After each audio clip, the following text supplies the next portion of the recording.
So welcome back on STEM Baba. मेरे प्यारे प्यारे दोस्तों, हम चैप्टर कंप्लीट कर चुके थे potential energy and the conservation of energy. हमने कुछ कंसेप्चुअल क्वेश्चंस भी डिस्कस किए थे पिछले वीडियो में, एंड इस चैप्टर में हमने 5 टॉपिक्स पढ़े थे। अब हम वन बाय वन हर एक टॉपिक पे क्वेश्चन डिस्कस करेंगे। तो जो पहला टॉपिक जो हमने पढ़ा था वो था conservative and non conservative forces इस चैप्टर में।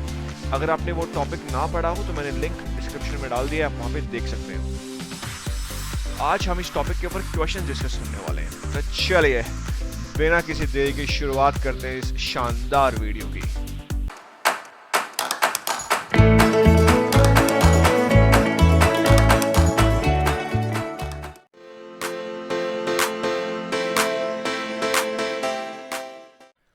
नाउ ये है फर्स्ट क्वेश्चन, एंड यहाँ पे कह रहे हैं कि the work done bye a conservative force is indicated that you can C in this figure, and between point A and B we have 3 paths that you can see। जब आप इस path से आते हैं तो यहाँ पे 18 जूल है, यहाँ पे पाथ 1 ये हमें निकालना है कि यहाँ पे कितना वर्क हो रहा होगा। जब आप इस वाली पाथ से आते हैं पर्पल वाली से तो 15 जूल ऑफ वर्क होता है by the conservative forces. And जब आप B to A जाते हैं, इस वाले ऐसे इस तरफ से जाते हैं, तो पाथ 2 पे कितना वर्क किया कंजर्वेटिव फोर्स ने वो हमें निकालना है। तो देखो एक चीज हमने पढ़ी थी कंजर्वेटिव फोर्सेस के लिए कि between point A to B जो वर्क डन होता है वो सेम ही रहता है, आप भले कौन सी भी पाथ फॉलो करें। मतलब कि आप ए से बी की तरफ जा रहे हैं तो आप कोई से भी पाथ फॉलो करो, आप चाहिए ग्रीन वाली पाथ से जाओ या पर्पल वाली पाथ से जाओ, जो वर्क डन है वो दोनों के केस में सेम ही रहने वाला है। ठीक है, तो ये हम कॉन्सेप्ट यहाँ यूज कर लेते हैं इसको निकालने के लिए। तो देखो अब जब आप ग्रीन वाली पाथ से जाते हैं तो यहाँ पे कितना है 18 जूल, देन प्लस इसको P1 ले लेते हैं जो हमें निकालना है। अब देखो ये जो पाथ, ये इस ग्रीन वाली पाथ का जो ये वर्क डन आया है that should be equals to कि ये जो पर्पल वाली पाथ से आया, पर्पल वाली पाथ से कितना है 15 जूल, करेक्ट। तो मैं इसको इक्वल्स टू 15 लिख सकता हूँ। तो यहाँ से जो P1 आएगा वो कितना आ जाएगा 15 minus 18, that is equals to -3 joules. तो मतलब कि जो इस वाले यहाँ पे जो है ये कितना वर्क होगा, यहाँ पे अगर मैं लिख दूं तो this will be 3 joules, correct. Now next कह रहे हैं कि ये पाथ 2 पे जो वर्क हुआ होगा यहाँ पे ये इसकी वैल्यू कितनी होगी। कॉन्सेप्ट वही है। देखिए इस बार आप जा रहे थे पाथ ए से पाथ बी की तरफ, तब तो 15 जूल था। अच्छा जब बी से ए की तरफ जाएंगे तो मैग्नीट्यूड तो वर्क का सेम रहेगा क्योंकि डायरेक्शन चेंज होगी ना। इस बार आप बी से ए की तरफ जा रहे हो तो जो टोटल वर्क होगा बी टू ए, तो मैं इसको लिख लेता हूं B to A, that will be equals to negative of work done from A to B, क्योंकि डायरेक्शन चेंज होगी ना। मैग्नीट्यूड तो दोनों का सेम रहेगा बट डायरेक्शन चेंज हो गई इसलिए नेगेटिव साइन यहाँ पे आ गया। ओके, ये चीज हमने इन डिटेल पढ़ी थी इस टॉपिक में जब हमने डिस्कस कर रहे थे।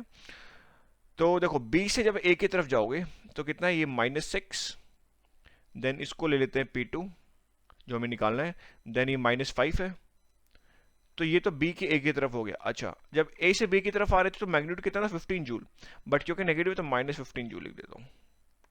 तो यहां से हम आराम से P2 की वैल्यू निकाल ले जाएंगे and that will be equals to, terms इधर ले जाते हैं, so -15 + 6 + 5 which is equals to -4 joules.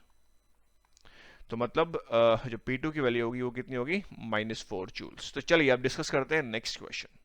सो ये है नेक्स्ट क्वेश्चन, एंड यहाँ पे कह रहे हैं कि we have to calculate the work done by friction as 3.7 kg block box basically slid along a floor from point A to B. देखो point A से बी जाने के लिए बॉक्स ने 3 रूट हमें यहाँ पे दिए गए हैं। एक है ये first root, then second root, and then this green one is the third root. तो हमें ये बताना है कि तीनों के तीनों पाथ पे जो वर्क डन हुआ होगा, फ्रिक्शन ने जो वर्क डन किया वो कितना होगा। एंड एक चीज हमें दे रखी है कि coefficient of friction between the box and the floor is 0.26, मतलब म्यू के की वैल्यू हमें दी गई है, दिस इज 0.26। हमें ये मालूम है कि जो फ्रिक्शन है this is non conservative force. अब नॉन कंजर्वेटिव फोर्स है तो तीनों के लिए जो ये जो पाथ अगर आप डिफरेंट फॉलो करते हैं between point A to point B, तो तीनों केस में जो वर्क डन आएगा वो डिफरेंट आएगा, क्योंकि यहाँ पे पिक्चर जो फोर्स जो यहाँ पिक्चर में है वो है नॉन कंजर्वेटिव फोर्स, क्योंकि फ्रिक्शन पिक्चर में है ना भाई। नेक्स्ट, जितना ज़्यादा आप लंबा रूट लेंगे उतना ज़्यादा वर्क डन होगा, और जितना छोटा रूट लेंगे उतना कम वर्क डन होगा by the non conservative force और बाय द फ्रिक्शन। तो चलिए पहले हम फर्स्ट रूट के लिए निकालते हैं, जब आप पाथ 1 को फॉलो करते हुए पॉइंट ए से पॉइंट बी की तरफ जाते हैं। तो वर्क डन हमें पता है क्या होता है, F k friction force kinetic friction multiplied with D, and negative sign मैं इसलिए लगा रहा हूं क्योंकि फ्रिक्शन और जो डिस्प्लेसमेंट वेक्टर का जो डायरेक्शन है वो एग्जैक्टली ऑपोजिट है, इसलिए कोसाइन 180 -1 होता है, इसलिए मैं माइनस एज इट इज मैं यहां पे लगा रहा हूं। ओके, नेक्स्ट, अब हमें मालूम है कि देखो अगर मैं पाथ 1 के लिए फॉलो करूं तो फ्रिक्शन क्या होता है, एफ के क्या होता है, म्यू के मल्टीप्लाइड विद एन, और एन इस केस में क्या होगा, एम जी के बराबर, तो म्यू के टाइम्स एम जी हो गया। बोलो यार, तो यहाँ पे बेसिकली ये आ गया minus mu k times M G multiplied with distance D. Now पहले तो आप ऐसे जाते हो 4 मीटर, देन 4 मीटर ऐसे, then 1 meter, then 1 meter and then 1 meter. जब इससे यहाँ इस पॉइंट से इस पॉइंट तक जाओगे तो लेट के डिस्टेंस हो गया d1 जो कि हमें 4 मीटर दे रखा है, देन यहाँ से यहाँ तक d2 हो गया, यहाँ से यहाँ तक d3 हो गया, फिर देन d4 हो गया, एंड देन फाइनली d5। मतलब 5 बार आपने डायरेक्शन चेंज करी है। तो लगा देते हैं फॉर्मूला, क्या दिक्कत है, minus mu k times M G multiplied with d1, then plus same आएगा बट d2 हो जाएगा, तो मैं क्या इसको कॉमन ले लूँ ऐसे, और फिर then d2, then d3, then d4 and finally d5। बोलो यार, ये चीज समझ में आई कि नहीं आई? करेक्ट है ना? अब कुछ नहीं, वैल्यूज पुट करो आप। ये जो मैं w1 पाथ 1 के लिए निकालो तो w1 लिख देता हूँ, ठीक है। तो अब वैल्यूज पुट करते हैं, माइनस म्यू के इज 0.26, m हमें दे रखा है 3.7 kg, g तो स्टैंडर्ड होता है 9.81, देन d1 प्लस d2 सब कुछ ऐड करोगे तो कितना आ जाएगा, 4 + 4 8, 8 plus 1 2 3, 8 + 3 is 11, so multiplied with 11। तो यहाँ से अगर आप सिंप्लीफाई करोगे you will get this value to be nearly 104 joules, negative sign as it is. तो फर्स्ट केस के लिए, फर्स्ट पाथ के लिए जो वर्क डन किया फ्रिक्शन ने वो इतना था। अच्छा, अब अगर आप सेकंड पाथ फॉलो करते हुए जाओ तो तब क्या होगा, एक्सप्रेशन सेम रहेगा सेकंड पार्ट के लिए भी, W2 में लिख देता हूं यहाँ पे, minus mu k times M G multiplied with D, correct. अब देखो आप पहले इस वाले पाथ पे D1 ले लेते हैं इसको, देन D2 ले लेते हैं एंड देन D3 ले लेते हैं, तो यहाँ पर भी कितना हो जाएगा, माइनस म्यू के देन एम जी टाइम्स, देखो पहले D1 D2 D3, तो D1 प्लस फिर वही आएगा minus mu k M G into D2, तो वो मैं कॉमन ही ले लेता हूँ इसको, माइनस म्यू के एम जी, क्योंकि सब में आएगा ये, तो मैं इसको कॉमन निकाल लिया, और D1 plus D2 plus D3, और यहाँ पे D1 D2 D3 कितना होगा, 2 + 2 इज 4, 4 + 1 इज 5, तो ये हो जाएगा -5 times mu k times M जी, करेक्ट। ये 5 मीटर मैंने यहाँ बाहर ले लिया, कुछ नहीं, आप वैल्यूज पुट करेंगे म्यू के और एम जी की, you will get this value to be -47 joules. तो देखो आपने कम डिस्टेंस कवर किया, तो ये जो वर्क डन था वो भी कम आ गया as compare to this. Magnitude देखना भाई, नेगेटिव साइन के साथ मत देखना, मैग्नीट्यूड कम है ये। नेक्स्ट थर्ड केस में आप थर्ड पाथ फॉलो कर रहे हैं, ये वाली, तो इधर आप नजरिए से बता सकते हैं कि यहाँ पे D1 ये कितना है, ये D1 then D2 then D3, तो ये कितना हो जाएगा, 3 + 3 6, 6 + 1 7, तो 7 टाइम्स, तो ये W3 आ जाएगा -7 टाइम्स म्यू के into M G, D7 meter मैंने यहाँ लिख दिया है। इसको आप जब सिंप्लीफाई करोगे you will get this value to be -66 joules. तो देखो डिस्टेंस बढ़ा तो ये वैल्यू भी इससे बढ़ गई मैग्नीट्यूड वाइज। तो ये था सॉल्यूशन इस क्वेश्चन का।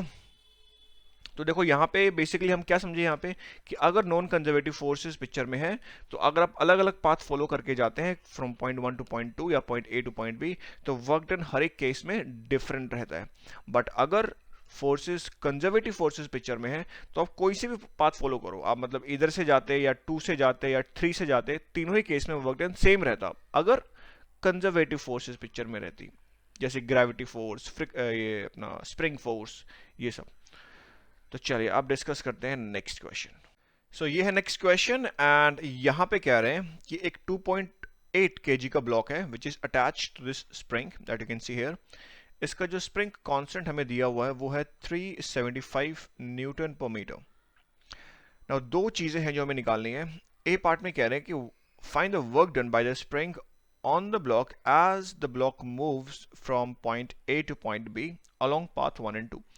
तो देखो A से B की तरफ मूव कर रहा है ये ब्लॉक, बट दो पाथ फॉलो करता है। एक बार पहले ये यहाँ तक जाता है इस पॉइंट तक एंड देन ये वापस इस B पॉइंट पे आता है। सेकंड जो पाथ है पहले वो नेगेटिव साइड में जाता है -2 सेंटीमीटर तक कंप्रेस करता है स्प्रिंग को and then it comes at this point. दोनों की इनिशियल और फाइनल स्टेज दोनों में सेम है बट पाथ अलग अलग है। तो हमें बताना है कि वर्क डन क्या होगा, work done bye spring in both the two path.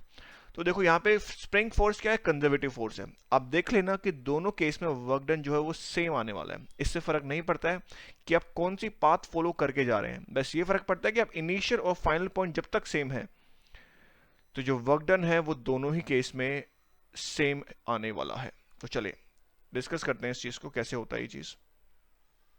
तो पहले मैं ए से बी की तरफ जा रहा हूं but from by using the path 1। तो देखिए जो वर्क डन बाय स्प्रिंग होता है इसका एक्सप्रेशन हमने पढ़ा था 1/2 kx²। अब अगर द वर्क डन अब अगर जो फोर्स है स्प्रिंग फोर्स है और जो इसका डिस्प्लेसमेंट है, अगर ये ऑपोजिट डायरेक्शन में तो नेगेटिव साइन लगाते हैं, अदरवाइज हम पॉजिटिव लेते हैं। तो नेगेटिव साइन को टेक केयर करने के लिए हम ये वाला एक्सप्रेशन यूज कर रहे हैं, W is equals to 1/2 k times xi square minus xf square. ठीक है, यहां पे नेगेटिव साइन ऑटोमेटिकली यहां पे कंसिडर किया जाएगा। मैं बताता हूं कैसे। देखिए अगर इनिशियल स्टेज ये है, इनिशियल पॉइंट ये है, देखो यहाँ पे इनिशियल पॉइंट है और फाइनल हम यहाँ लेके चल रहे हैं। पहले हम यहाँ से यहाँ तक गए ना, देन पीछे गए। तो देखो इनिशियल यहाँ पे x इक्वल्स टू 0 है तो 0 हो गया एंड देन ये माइनस, तो ये माइनस ऑटोमेटिकली माइनस साइन आ गया। तो इसलिए ये फॉर्मूला हम जनरली यूज करते हैं जब इस वाले केसेस में हम क्वेश्चन डील करते हैं, ऐसे क्वेश्चन को जब हम डील करते हैं।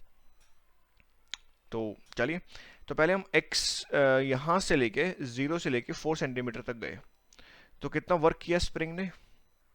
सो दिस इज पाथ 1, तो 1/2 k एज इट इज हम रखते हैं। अच्छा xi तो 0 है एंड देन xf यहाँ पे 4 सेंटीमीटर मतलब 0.04, इसका स्क्वायर हो गया, करेक्ट। देन प्लस, अब आप 4 सेंटीमीटर से वापस इधर आ रहे हो 2 सेंटीमीटर की तरफ, तो सेम फॉर्मूला वही लेंगे, xi माइनस xf, यही चीज हम लिखेंगे। तो सॉरी यहाँ पे इक्वल नहीं आएगा, प्लस, सो 1/2 k, यहाँ पे इस वक्त ये वाला है इनिशियल और ये वाला है फाइनल, तो ये हो जाएगा 0.04 का स्क्वायर देन माइनस 0.02 का स्क्वायर। बोलो यार इतना क्लियर है कि नहीं है।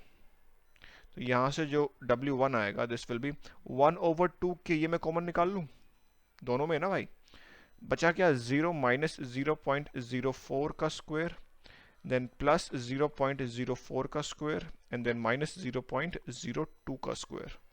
बोलो बच्चा क्लियर है कि नहीं। यहां से ये और ये तो कट जाएगा। अब हम वैल्यूज पुट कर देते के की, तो के हमें दे रखा है 375 न्यूटन पर मीटर, करेक्ट। एंड देन यहाँ ये हो जाएगा 0.02, ये क्या मीटर में था तो इसका स्क्वायर। इसको अगर आप सिंप्लीफाई करोगे you will get this value to be negative, ये माइनस साइन तो मैं भूल गया, negative sign as it is आएगा, ये वाला माइनस साइन। तो सॉल्व करोगे इसका आंसर आएगा नेगेटिव 0.075 जूल्स।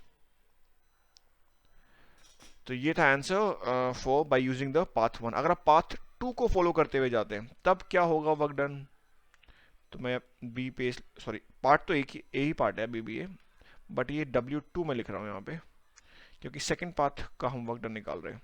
तो same expression 1/2 k times xi minus xf। तो देखो पहले आप 0 से स्टार्ट करते हैं और -2 तक जाते हैं, तो ये हो गया इनिशियल, ये हो गया फाइनल। तो आप क्या लिखेंगे, 0 माइनस 0.02, और ये भी माइनस में है, इसका स्क्वायर, करेक्ट। देन प्लस, अब आप -2 से +2 पे जा रहे हैं, तो 1/2k, तो -2 से मतलब -0.02, इसका स्क्वायर, माइनस +2 पे जा रहे हो मतलब 0.02 और फिर इसका स्क्वायर। बोलो इतना क्लियर है कि नहीं। अब वही है, 1/2 के मैं कॉमन ले रहा हूँ, दोनों केस में है, तो ये तो 0 है, देन माइनस, ये हो जाएगा -0.02 का स्क्वायर, देन प्लस 0.02, ये नेगेटिव में है, इसका स्क्वायर, एंड देन -0.02 और इसका स्क्वायर। बोलो क्लियर है कि नहीं। अब यहां से ये और ये तो कट जाएगा, बोलो यार। इसको आप जब सिंप्लीफाई करोगे, you'll get this value to be -1/2k, और ये माइनस साइन जो ये वाला है, ये मैं यहाँ लिख रहा हूँ 0.02 और इसका स्क्वायर। अब आप k की वैल्यू अगर पुट कर दोगे तो वो है 375, और ये है 0.02 का स्क्वायर। इसको सिंप्लीफाई करोगे फिर से वही आएगा -0.075 जूल्स।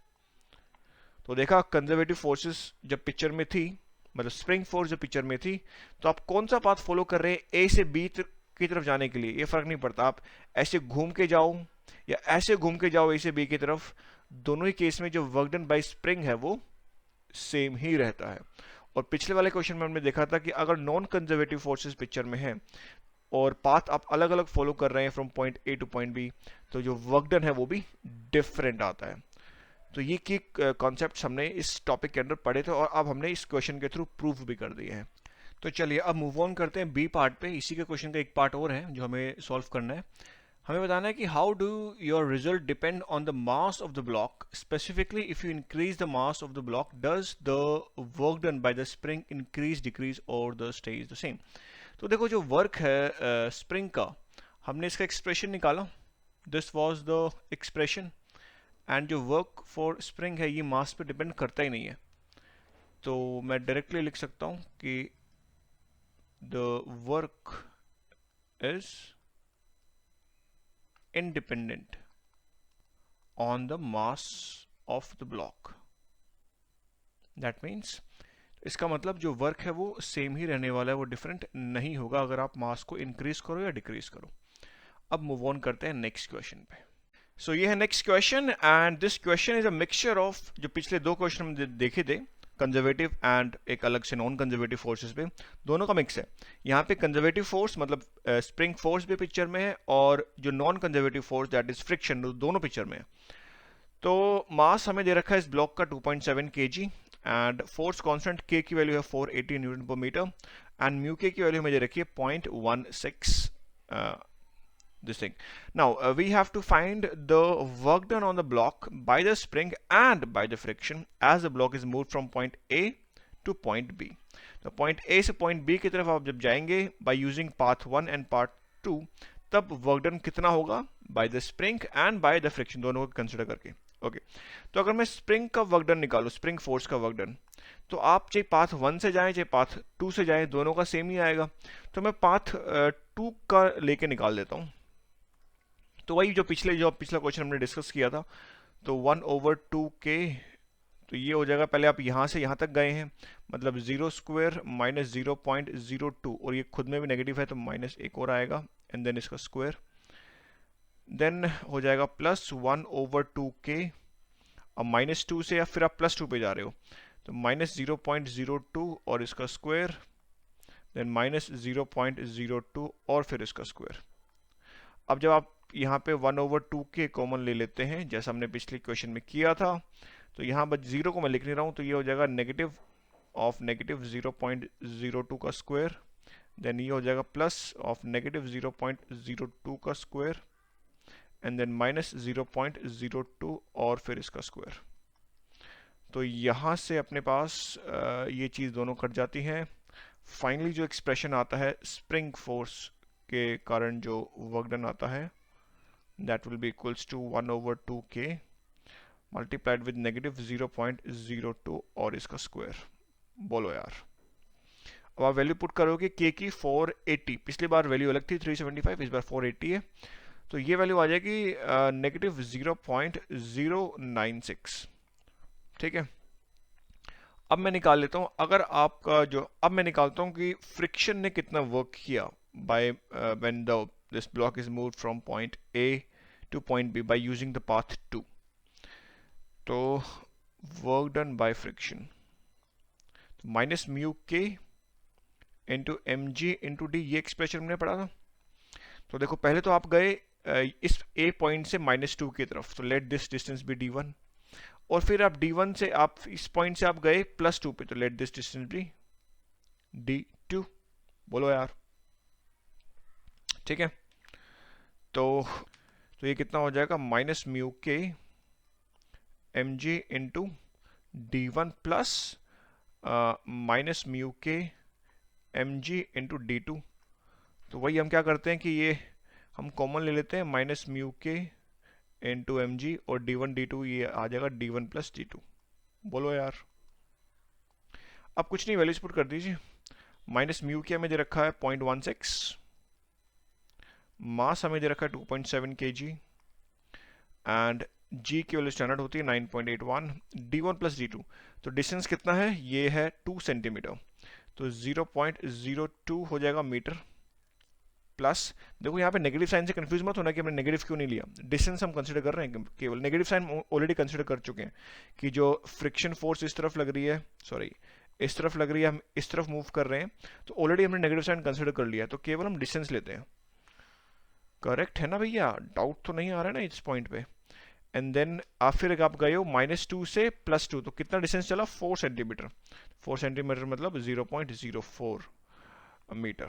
तो इसको आप जब सिंप्लीफाई करोगे you will get this value to be negative 0.25 joules. ठीक है, तो ये तो अब अपना ये पाथ 2 के लिए हो गया। अब अगर पाथ 1 के लिए फॉलो करूं तो मैं लिख देता हूं पाथ 1। देखो पाथ 1 के लिए जो स्प्रिंग फोर्स आएगी वो तो सेम ही आएगा क्योंकि कंजर्वेटिव फोर्स है, तो स्प्रिंग फोर्स के मैं डायरेक्टली लिख देता हूं, that will be same, that is minus 0.096 joules. But my dear friends, जो फ्रिक्शन के वजह से जो वर्क डन आएगा वो डिफरेंट आने वाला है। तो माइनस म्यू के एक्सप्रेशन तो वही रहेगा, एम जी। देखो अब आप कहां से कहां जा रहे हो, देखो पहले आप 0 से लेके 4 पे गए एंड देन 4 से वापस 2 पे आए, तो दो ही डिस्टेंस कवर किया ना, पहले d1 एंड देन ये d2 हो जाएगा। बट यहाँ पे जो d1 d2 की जो वैल्यू है वो डिफरेंट है, पिछले केस में अलग थी, इस केस में अलग है। तो माइनस म्यू के कितना है अपने पास, वही 0.16, एम तो रखा है 2.7, जी स्टैंडर्ड होता है 9.81, बट डिस्टेंस d1 पहले आपने चला 4 सेंटीमीटर ब्लॉक ने एंड देन 2 सेंटीमीटर, तो 4 सेंटीमीटर मतलब 0.04 और 2 सेंटीमीटर मतलब 0.02 मीटर। ठीक है, इसको आप सिंप्लीफाई करोगे, you'll get this value to be negative 0.085 joules। तो ये हो गया पाथ 1 के लिए।